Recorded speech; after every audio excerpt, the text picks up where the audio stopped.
네, 안녕하십니까. 김우식 대표입니다. 오늘은 지난번에 한번 1차적으로 트럼프 트레이드에 대해서 한번 다뤄봤는데, 또 2차로 다뤄봐야 되겠죠. 왜냐면, 바이든 대통령과의 대결, 지금은 해리스 후보와의 대결이니까 조금 달라진 양상도 좀 있지 않겠습니까? 그리고 어차피 뭐 해리스 후보의 어떤 그 정책 같은 경우는 뭐 트럼프 트레이드에 반대니까 트럼프 트레이드만 좀 살펴보면 알 수가 있을 것 같습니다.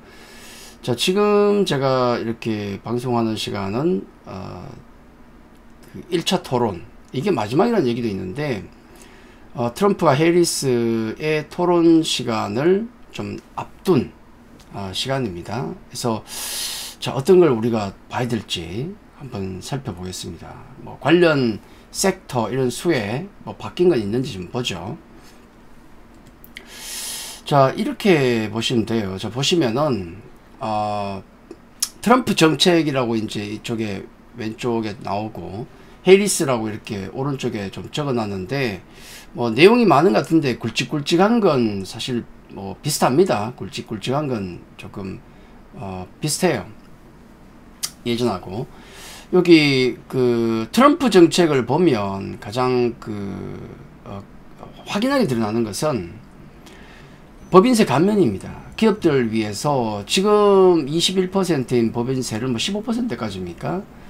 낮춘다는 것이고, 그러면 세수가 부족할 거 아닙니까? 그런 부분들은 관세 인상을 통해서 트럼프는 그걸 메운다, 뭐 그렇게 보시면 될 것 같은데, 그래서 뭐 보편 관세, 뭐 중국은 따로 또 세게 때리고 다른 국가들도 보편 관세로 또 조금씩 올린다, 뭐 이런 겁니다.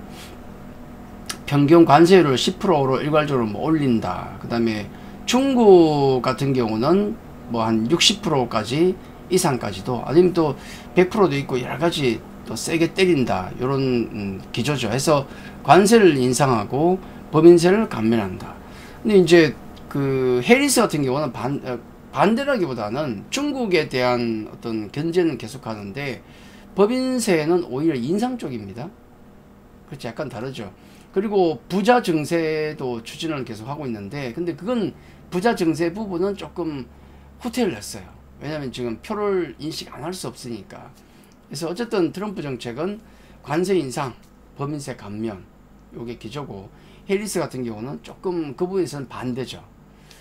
그 다음에 그 규제 완화 부분도 있습니다. 트럼프 같은 경우는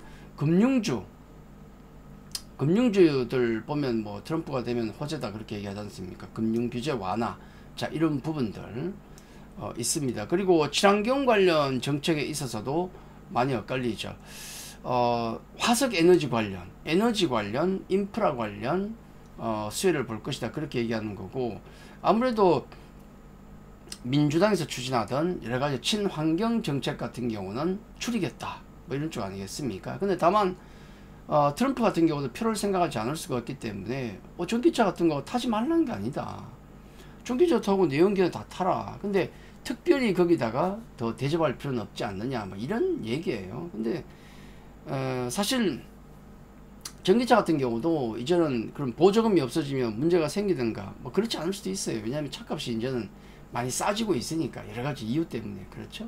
자, 그런 부분이 있고, 해리스 같은 경우는 그 뭐 IRA 같은 경우 이제 뭐 유지하는 쪽으로, 당연히 민주당 정책을 유지하는 쪽으로 보고 있는데, 전기차 보조금이나 이런 부분에 있어서 강제성을 띈다, 향후에도. 이런 부분은 애매한 자세를 취하고 있어요. 왜냐하면 표를 의식해서 약간씩 보면 그 트럼프와 해리스의 정책이 조금씩 이렇게 섞이는 것도 있습니다. 왜냐하면 지난번에 트럼프가 뭐 마약이나 뭐 이런 쪽에 굉장히 예민한 후보 아닙니까? 근데 대마초 같은 경우는 어느 정도 허용하는 쪽으로 지금 가고 있어요. 해리스가 그쪽으로 가고 있잖아요. 그러다 보니까 표를 생각하지 않을 수 없으니까 그런 것 같습니다. 암호화폐 같은 경우도 마찬가지고, 양쪽 후보가 공통적으로 겹치는 것도 있습니다. 자, 그리고 이제 국방비 관련해 가지고 우리가 또 생각하고 있는 게, 뭐 트럼프가 되면 또 유리한 게 뭐 방산 쪽이다. 왜냐면 나토에 대한 지원 같은 경우도 중단할 수도 있고, 뭐 이런 얘기도 있고, 또 원래 총기 쪽 때 트럼프가 또 우호적이지 않습니까? 원래 그런 것도 있고 여러 가지 상황을 볼 때, 그리고 조선 같은 경우도 이제 중국에 많은 규제가 들어가기 때문에 뭐 조선주도 뭐 트럼프에게 당선되면 좋다 얘기도 있고 한데, 방산주 같은 경우는 지금 뭐 트럼프 정책이든 해리스 정책이든 어느 쪽이든 지금 두 개의 전쟁이 계속되고 있지 않습니까? 그러다 보니까 방산 쪽 같은 경우는 뭐 어느 쪽이 되더라도 글로벌 전체적으로 신경 쓰지 않을 수가 없는, 다 지금 국방비를 높이고 있잖아요. 누가 얘기를 안 해도. 자, 그런 부분이고, 그 다음에 바이오시밀러나 뭐 CDM 뭐 이런 쪽은 뭐 대부분 약가를 인하하기 위한 노력이 있기 때문에 트럼프든 해리스든 바이오시밀러, 그 다음에 뭐 CDM, 뭐 바이오 섹터에 대해서는 양쪽 다 긍정적으로 보는 것 같아요. 자, 그런 부분이 있고, 그리고 이제 나머지 당연히 아까도 말씀드렸지만은 뭐 에너지 관련해서는 에너지 관련, 그 다음에 뭐 석유 관련 그런 섹터는 트럼프 쪽, 약간 친환경 쪽은 해리스 쪽, 그렇다 보면 되고, CDM라든지 바이오시밀러, 그 다음에 뭐 대마초, 암호화폐 이런 쪽은 양쪽이 겹쳐요. 예, 표를 의식해서 이렇게 겹칩니다. 그리고 이제 제가 그 토론 끝나고 나서 누가 우위다, 트럼프가 우위다, 해리스가 우위다 이런 얘기가 나오면서 종목들이 또 등락을 하겠지만은, 대선이 지금 2달 남은 시점입니다. 남은 시점이라서 중간에 지지율이 어떻게 바뀔지 몰라요. 그때마다 아마 뭐 트럼프 트레이드, 해리스 트레이드에서 관련주들이 막 움직일 겁니다. 근데 이런 부분들은 아무래도 단기적으로 좀 보는 게 좋겠죠. 왜냐면 아직은 누가 될지도 모르고, 그리고 누가 되든 간에 어떤 큰 정책의 변화도 있겠지만은 똑같은 사람 사는 세상이거든요. 예전에 트럼프가 당선될 때 다 뭐 망한다 뭐다 뭐 그렇게 얘기를 했지 않습니까? 근데 주가만 많이 올라갔습니다. 머리는 아팠지만은 주가 그때 많이 올라갔어요. 네, 그렇습니다. 그래서 그리고 트럼프가 추진하는 정책, 해리스가 추진하는 정책들이 상하원도 있기 때문에 이게 100% 그대로 또 진행된다는 보장도 없습니다.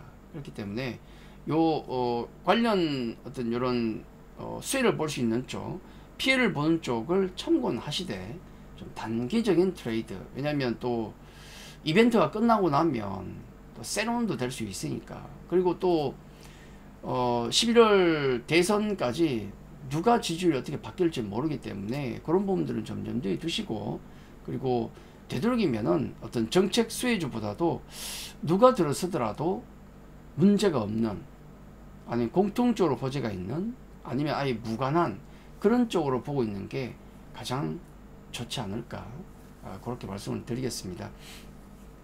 자, 지난번에 올려드렸던 걸 조금 수정해서, 크게 바뀐 건 없습니다만은 바뀐 건 뭐냐면 그냥 양쪽 후보가 조금 섞였다. 서로 좋은 걸 베끼는 것도 있고 이렇게 섞이고 있어요. 그런 부분들 조금 참고를 하시면 좋을 것 같습니다. 자, 오늘은 토론을 앞두고, 그리고 대선을 앞두고 트럼프의 정책과 해리스의 정책을 잠깐 비교를 해봤습니다. 자, 오늘 여기까지입니다. 감사합니다.